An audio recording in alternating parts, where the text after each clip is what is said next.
In today's mainstream media, I would be defined, I suppose, more as dilettante than journalist. It's true that my face is neither academic enough nor pretty enough to serve the requirements of today's mainstream journalists who, for the most part, if they travel at all, do so as embeds or servants of a corporate agenda, exercising little or no common sense whatsoever. Acts of terror are not the exclusive domain of brown skinned, the bearded, or the shrouded from 8,000 miles away. They are the acts of hopeless people. What all of this leads us to demand of ourselves to remember and to honor is the wondrous foundation, security and freedom, born of our United States Constitution.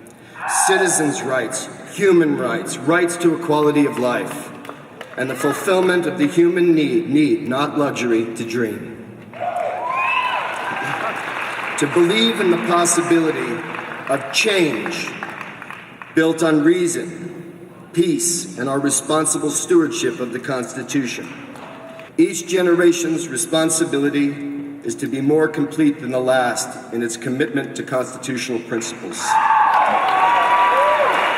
The major parties are both running candidates who not only approved the unconstitutional misuse of FISA warrants, but also supported retroactive immunity to the telecommunications companies who violated the public trust, violated the rule of law, and violated our Constitution hand in hand with the current administration's unlawful and un-American wiretaps.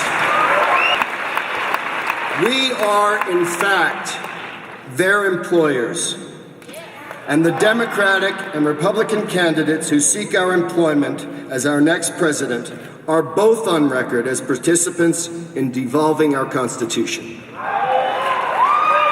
When a member of the United States military takes an oath of service, he takes that oath to serve our Constitution, not in the service of a 4 to 8 year employee. What do you think's going to happen? What do you think the American hopeless will do over further attack on our Constitution?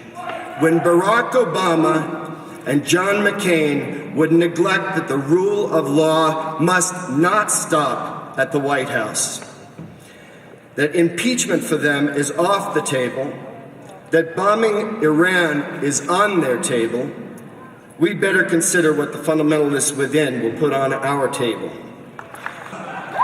We saw our Republican brothers and sisters punked out by spin and marginalization, brought to them by their pundits in public service, and they allowed it to co-opt their own thought.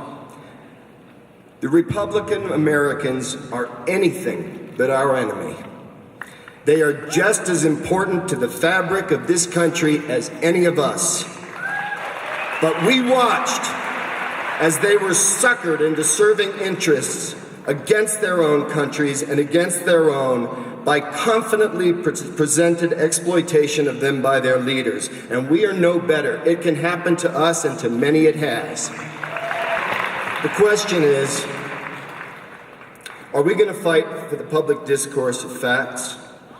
Or will we be shamed into hiding, not only by the O'Reillys and the Limbaughs and the Hannitys, but also by the confident disparaging of thought handed down by the James Carvilles of the mainstream media? That when we are told not to vote for someone because he or she is a spoiler, let's remember that Barack Obama himself is considered the greatest spoiler of all by a narcissistic branch of Democrats who've simply forgotten their manners, a slip of hubris that must certainly have Dr. King clawing at his casket. But if these elitist terrorists, these elitist traitors of the Bush administration had grown their political careers as Richard Nixon ended his in prison, I think it's a pretty good bet that their feeding at the trough, devouring our Constitution, would have been kept to a minimum.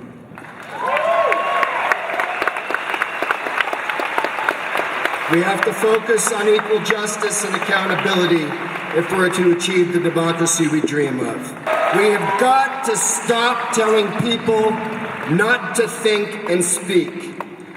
And I thank for my opportunity to speak today my friend Matt Gonzalez, Ralph Nader, and in particular all of you. Thank you very much.